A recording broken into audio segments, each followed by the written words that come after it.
هنتكلم النهاردة عن كل تفاصيل الإزالة والأماكن اللي هيتم إزالتها في منطقة العجمي في حي العجمي بالإسكندرية، وده هيكون لعام 2026. في ناس كتير قلقانة من شقق اشتروها أو أبراج سكنية هيتم إزالتها، وهنتعرف الفيديو ده على كل التفاصيل. تتركز عملية الإزالة في منطقة العجمي في الأماكن اللي هنقولها لحضراتكم في الفيديو ده.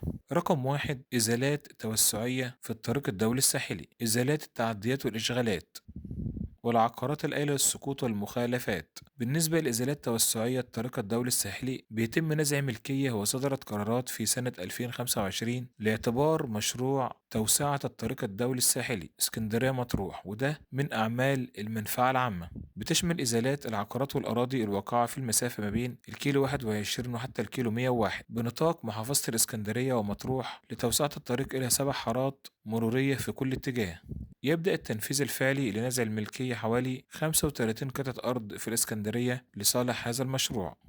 شواطئ العجمي، هناك حملات مكثفة لإزالة كافة التعديات والإشغالات غير القانونية على شاطئ العجمي، بما في ذلك مناطق في البطاش والهانوفيل وشهر العسل. إشغالات الطريق بيواصل حي العجمي تنفيذ حملات يومية، آخرها كان في يناير 2026 لإزالة التعديات على الأرصفة والباعة الجائلين لتسهيل حركة المرة، وتم ضبط مئات حالات الإشغال في مناطق مدخل الهانوفيل والجهاد المصري. الإشغالات العقارات القايلة للسقوط والمخالفات، بتصدر في البطاش تكليفات بإزالة فورية لعقارات قايلة للسقوط بميدان البطاش حفاظا على سلامة المواطنين. المباني المخالفة تستهدف الحملات إزالة أجزاء من العقارات المخالفة واللي تمثل خطر داهم، ولا توجد خطط رسمية معلنة لإزالة أحياء كاملة بخلاف ما يقتضيه مسار توسعة الطرق القومية.